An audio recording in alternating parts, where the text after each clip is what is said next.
Aku masih ingat jelas saat itu, ketika aku dan Ayu, istriku, memutuskan untuk berkunjung ke rumah kakeknya di desa terpencil yang jauh dari kota. Ini adalah perjalanan yang sudah lama direncanakan, karena kakeknya adalah satu-satunya keluarga yang tersisa dari pihak ibu Ayu. Sudah bertahun-tahun Ayu tidak bertemu dengan kakeknya, dan kunjungan ini sangat penting bagi kami berdua.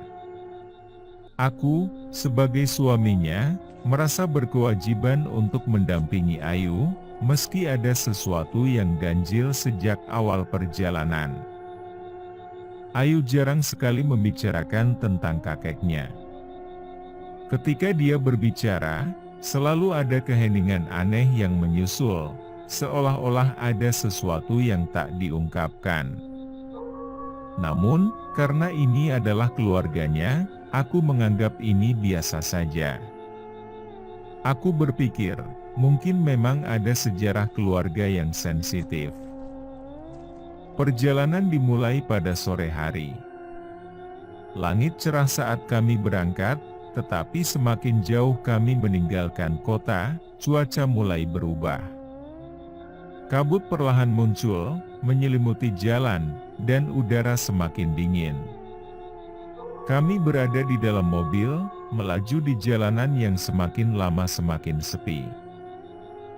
Jalan yang semula beraspal halus, mulai berubah menjadi jalan berbatu dan bergelombang, seakan-akan kami menuju ke dunia lain yang jauh dari peradaban. Kita harus melewati hutan sebelum sampai ke rumah kakekku, kata Ayu, suaranya terdengar sedikit cemas. Aku meliriknya sekilas. Kamu baik-baik saja? Ayu mengangguk, tapi aku tahu dia merasa tidak nyaman. Ini pertama kalinya sejak kami menikah dia mengajak aku untuk bertemu keluarganya, dan aku bisa merasakan ketegangan dari Ayu. Tapi aku juga merasa aneh. Semakin jauh kami masuk ke wilayah itu, semakin aku merasa ada sesuatu yang aneh. Entah itu insting, atau hanya karena suasana yang mendukung, tapi perasaan itu semakin kuat. Hutan di depan kami tampak suram. Pepohonan tinggi dan rapat berdiri seperti penjaga, seolah menutup rapat setiap akses cahaya dari langit yang mulai gelap. Sinar matahari yang tersisa hanya berupa kilasan oranye dari celah-celah daun pohon, tersapu oleh bayangan hitam dari pohon-pohon besar. Aku menyalakan lampu depan, tapi kabut yang tebal membuat pandangan terbatas. Suara mesin mobil menjadi satu-satunya suara yang terdengar, beradu dengan keheningan mencekam di sekitar kami. Aku memegang setir erat-erat, mencoba fokus di jalan yang semakin sulit dilihat. Seberapa jauh lagi, Yu? Tanyaku. Masih sekitar setengah jam lagi, jawabnya. Nadanya terdengar ragu. Tapi, jalannya memang semakin sulit dilalui. Aku mencoba menjaga agar pikiranku tetap tenang, namun jalan yang kami lalui semakin aneh. Tidak ada satupun mobil lain yang melintas, suasana semakin sunyi dan tidak ada pengendara lain selain kami. Di balik pohon-pohon besar seperti ada yang mengawasi dan aku mulai merasa seperti ada yang mengikuti. Apa kita benar-benar di jalan yang benar? Ditanyaku lagi.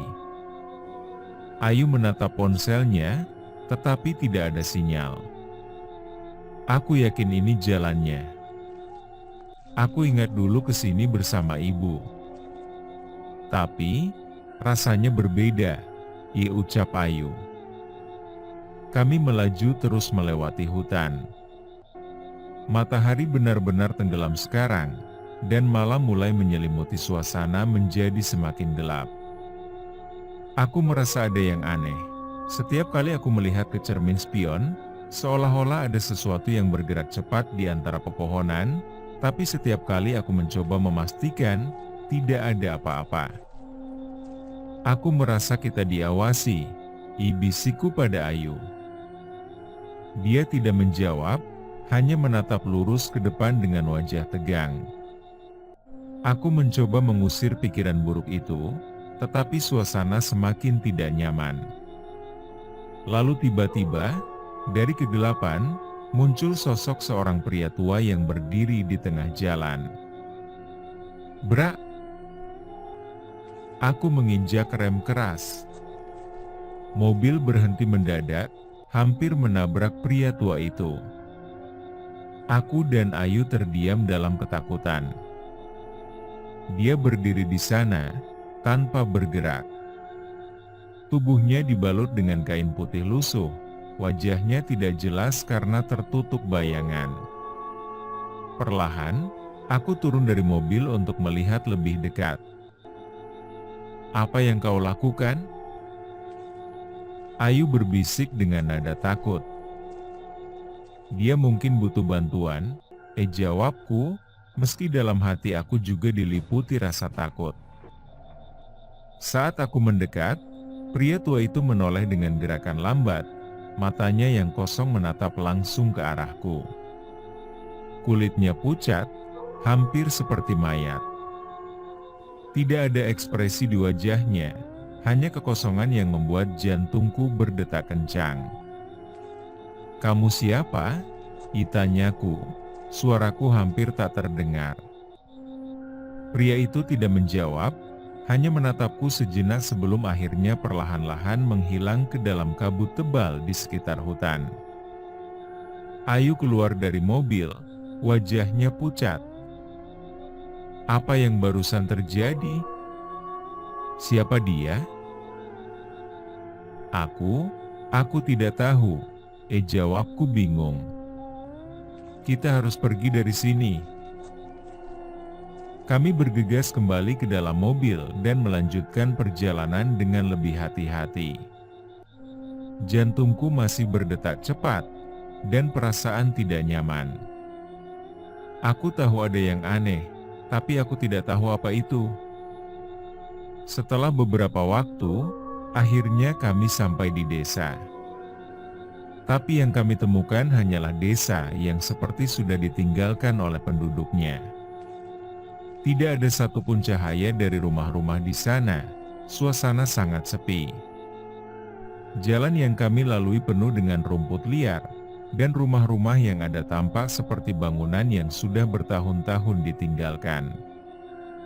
"Ini desa kakekmu?" Tanyaku, merasakan keanehan yang semakin kuat. Ayu mengangguk pelan, wajahnya tampak ragu. "Tapi, rasanya ini berbeda. Dulu, desa ini tidak seperti ini." Kami terus melaju hingga akhirnya sampai di rumah tua di ujung jalan. Sebuah rumah kayu besar yang terlihat terabaikan, dikelilingi oleh pepohonan tinggi yang membuat suasana semakin seram. Tidak ada lampu, hanya bayangan dari rembulan yang samar-samar menerangi halaman depan rumah. "Kita sudah sampai," kata Ayu dengan nada penuh keraguan. Kami keluar dari mobil dan berjalan menuju pintu depan. Ketika Ayu mengetuk pintu, suaranya menggema di dalam rumah. Tidak ada yang menjawab. "Kakek?" Ayu memanggil dengan suara pelan. Pintu tiba-tiba terbuka dengan sendirinya, berderit pelan seolah menyambut kami. Di dalam, rumah itu gelap dan dingin. Tidak ada suara, seperti tidak ada orang di dalam. Kami melangkah masuk dengan hati-hati, dan saat itu aku merasakan yang sangat dingin. "Ada yang aneh di sini," bisikku pada Ayu. Ayu tidak menjawab. Matanya terpaku pada sudut ruangan, di mana aku melihat sesuatu yang aneh. Di dinding, ada foto-foto lama keluarga Ayu, tetapi salah satu foto menarik perhatianku. Itu adalah foto seorang pria tua, yang wajahnya sangat mirip dengan pria yang kami lihat di tengah jalan tadi. "Kakek," Ayu memanggil pelan. Seketika, suara langkah kaki terdengar dari arah tangga. Kami berdua seperti membeku di tempat mendengar langkah itu. Aku menoleh ke arah tangga, dan di sana, di atas tangga, berdiri sosok pria tua yang sama. Namun kali ini, wajahnya terlihat lebih jelas, matanya yang kosong, kulitnya yang terlihat banyak luka, dan senyumnya yang menyeramkan. "Akhirnya kalian datang," suaranya terdengar seram dan menggema di seluruh ruangan. Aku tidak bisa berkata apa-apa. Ayu tampak ketakutan, tubuhnya gemetar. "Kakek, kenapa? Kenapa kamu seperti ini?" tanyanya dengan suara bergetar. Pria itu tidak menjawab, hanya berjalan turun dengan langkah pelan, setiap langkahnya membuat suara dari kayu tangga yang tua. "Ayu," pria itu berbicara, suaranya dingin dan penuh kebencian. "Kau tidak seharusnya ke sini." Kami berdua terdiam, bingung, takut, dan tidak tahu harus berbuat apa. Sosok itu terus mendekat, sementara tubuhku terasa membeku. "Tapi sekarang, kalian tidak akan pernah pergi," ucapnya, dan senyumnya semakin lebar, menampakkan deretan gigi yang hitam. Seketika, lampu-lampu di rumah itu menyala dengan sendirinya, dan aku melihat sesuatu yang lebih mengerikan di seluruh ruangan. Ada sosok-sosok lain, bayangan-bayangan gelap yang berdiri diam di setiap sudut ruangan, menatap kami dengan mata kosong dan mengerikan. "Kita harus keluar dari sini." Aku menarik tangan Ayu dan berlari ke arah pintu, tetapi ketika kami mendekati pintu, pintu menutup dengan keras.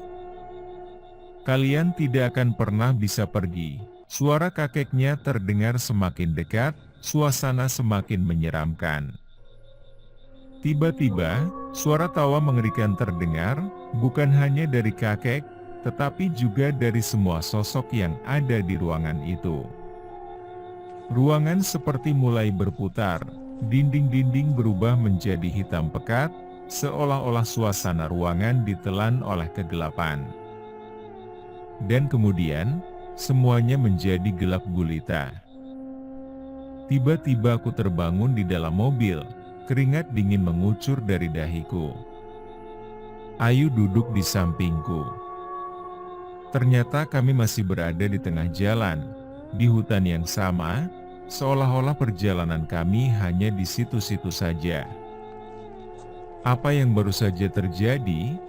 tanyaku, kebingungan. Ayu menoleh ke arahku, wajahnya pucat. Aku tidak tahu. Tapi kita harus pergi dari sini." Aku menyalakan mesin mobil dan melaju dengan cepat, meninggalkan hutan dan segala keanehannya di belakang. Namun, saat kami melewati jalan yang sama, aku melihat sosok pria tua itu, berdiri lagi di tengah jalan, menatap kami dengan senyum yang mengerikan. Tapi kali ini dia hilang begitu cepat bersama kabut. Akhirnya kami memutuskan untuk pulang dan sampai saat ini tidak berani ke tempat itu lagi.